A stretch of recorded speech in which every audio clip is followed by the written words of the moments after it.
Alright, this is part 60 of Nos4a2. Under. Vic swam. She was underwater. She was in the lake. She had plunged almost all the way to the bottom, where the world was dark and slow. Vic felt no need for air, was not conscious of holding her breath. She had always liked going deep, into the still silent, shadowed provinces of fish. Vic could have stayed under forever, was ready to be a trout, but Wayne was calling her from the surface world. His voice was a long way off, yet she still heard the urgency in it, heard that he was not yelling but screaming. It took an effort to kick for the surface. Her arms and legs didn't want to move. She tried to focus on just one hand, sweeping it across the water. She opened her fingers. She closed her fingers. She opened them again. She opened her hand in the grass. Vic was in the dirt on her stomach, although the sluggish underwater feeling persisted. She could not fathom, get it? How she had wound up sprawled in her yard. She could not remember what had hit her. Something had hit her. It was hard to lift her head. "Are you with me, Mrs. Smarty Pants Victoria McQueen?" someone said. She heard him but couldn't register what he was saying. It was irrelevant. Wayne was the thing. She had heard Wayne screaming for her. She was sure of it. She had felt him screaming in her bones. She had to get up and see that he was all right. Vic made an effort to push herself onto all fours, and Mannix brought his bright silver hammer down on her shoulder. She heard the bone crack, and the arm caved beneath her. She collapsed, bashed the ground with her chin. "I did not say you could get up. I asked if you were listening. You will want to listen to me." Mannix. Mannix was here, not dead. Mannix and his Rolls Royce, and Wayne was in the Rolls Royce. She knew this last fact as certainty as though she knew her own name, although she had not laid eyes on Wayne in half an hour or more. Wayne was in that car, and she had to get him out. She began to push herself up once more, and Charlie Mannix came down with the silver hammer again and hit her in the back, and she heard her spine break with a sound like someone stepping on a cheap toy, a brittle, plasticky crunch. The blunt force drove the wind out of her and slammed her back to her stomach. Wayne was screaming again, wordlessly now. Vic wished she could look around for him, get her bearings, but it was almost impossible to pick her head up. Her head felt heavy and strange, unsupportable, too much for her slender neck to bear. The helmet, she thought. She was still wearing her helmet and Lou's jacket. Lou's jacket. Vic had moved one leg, had drawn the knee up, the first part of her plan to get back on her feet. She could feel the dirt under her knee, could feel the muscle in the back of her thigh trembling.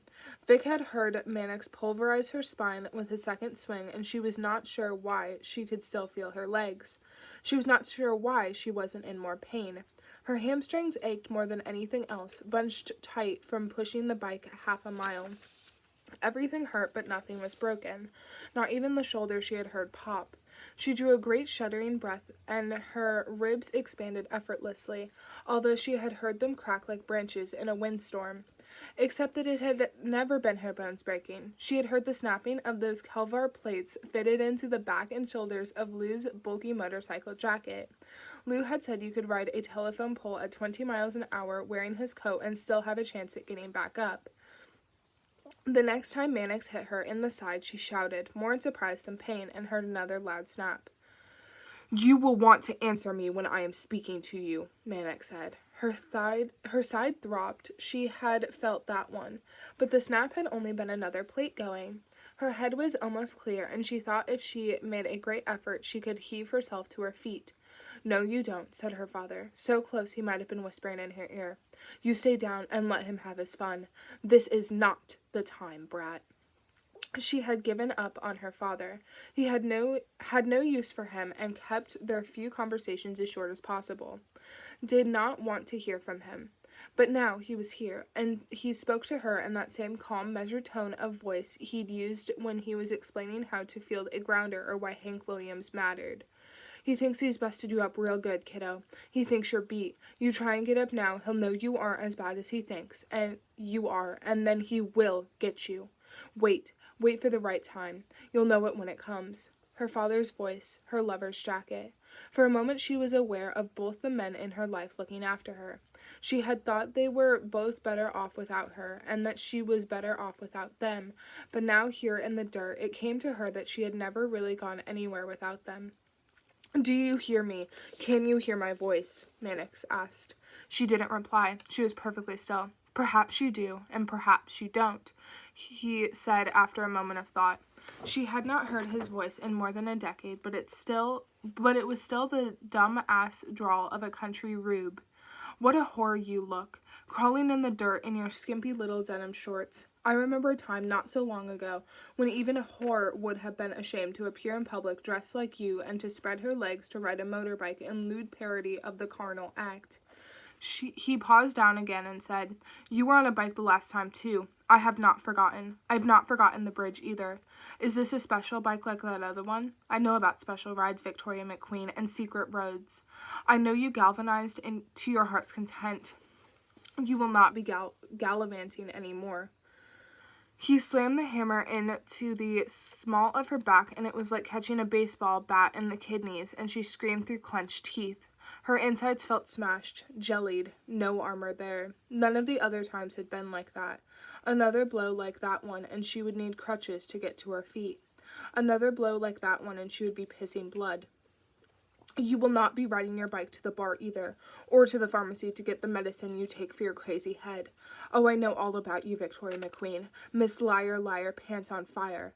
I know what a sorry drunk you are, and what an unfit mother, and that you have been to the laughing house. I know you had your son out of wedlock, which of course is quite unusual for horrors such as yourself. To think we live in a world where one such as you is allowed to have a child. Well, your boy is with me now. You stole my children away from me with your lies, and now I claim yours from you. Vic's insides nodded. It was as bad as being struck again. She was afraid she might throw up in her helmet. Her right hand was pressed hard against her side, into the sick, bunched feeling in her abdomen. Her fingers traced the outline of something in her coat pocket, a crescent sickle shape. Mannix bent over her. When he spoke again, his voice was gentle. Your son is with me, and you will never have him back. I don't expect you to believe this, Victoria, but he is better off with me. I will bring him more happiness than you ever could. In Christmasland, I promise you, he will never be unhappy again. If you had a single grateful bone in your body, you would thank me. He prodded her with the hammer and leaned closer. Come now, Victoria, say it. Say thank you. She pushed her right hand into her pocket. Her fingers closed around the wrench that was shaped like a knife. Her thumb felt the ridges of the stamp that said triumph. Now is the moment. Make it count, her father told her. Lou kissed her on the temple, his lips brushing her softly. Vic shoved herself up. Her back spasmed, a sick flexing in the muscle, almost intense enough to cause her to stagger, but she did not even allow herself to grunt in pain. She saw him in a blur. He was tall in a way she associated with funhouse mirrors, real thin legs and arms that went on forever. He had great, fixed, staring eyes, and for the second time in the space of minutes, she thought of fish. He looked like a mounted fish. All his upper teeth bit down into his lower lip, giving him an expression of comic, ignorant bafflement. It was incomprehensible that her entire life had been a carousel of unhappiness, drinking, failed promises, and loneliness, all turning around and around a single afternoon encounter with this man. She jerked the wrench out of her pocket. It snagged on fabric, and for one terrible instant it almost dropped out of her fingers. She held on, pulled it loose, and slashed it at his eyes.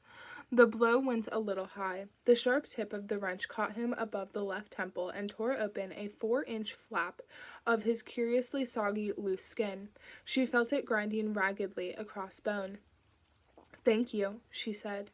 Mannix clapped one gaunt head to his forehead. His expression suggested a man who had been struck by a sudden, dismaying thought. He staggered back from her. One heel slipped in the grass. She stabbed at his throat with a wrench, but he was already out of reach, flailing across the hood of his wraith. Mom! Oh, Mom! Wayne screamed from somewhere. Vic's legs were loose and unstable beneath her. She didn't think about it. She went after him. Now that she was up and on her feet, she could see he was an old, old man. He looked like he belonged in a nursing home, a blanket over his knees, a Metamucil shake in one hand. She could take him, pin him to the hood, and stab him in the fucking eyes with her pointy little wrench. She was almost on top of him when he came up with a silver hammer in his right hand. He gave it a big, swooping swing. She heard it whistle musically in the air and caught her in the side of her helmet, hard enough to snap her around 180 degrees and drop her to one knee. She heard cymbals clash in her skull, just like a cartoon sound effect. He looked 80, going on 1,000, but there was a limber, easy strength in his swing that suggested the power of a gangly teenager.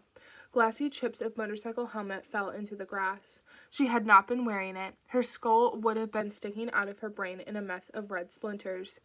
"Oh!" Charlie Mannix was screaming. "Oh, my lord! I have been sliced open like a side of beef. Bang! Bang!" Vic got up too quickly. The late afternoon darkened around her as the blood rushed from her head. She heard a car door slam. She reeled around, holding her head, the helmet, between her hands, trying to stop the dreadful reverberations resounding within it. The world was jittering just a little, as if she sat on her idle motorcycle again. Mannix was still collapsed across the hood of the car. His harrowed, stupid face shone with blood. But there was another man now, standing at the back end of the car. Or at least it had the shape of a man. It had the head, though, of a giant insect from some 1950s black and white movie. A rubbery monster movie head with a grotesque bristling mouth and glassy blank eyes. The insect man had a gun. Vic watched it float up and stared into the black barrel, a surprisingly tiny hole, not much bigger than a human iris. "Bang! Bang!" the insect man said.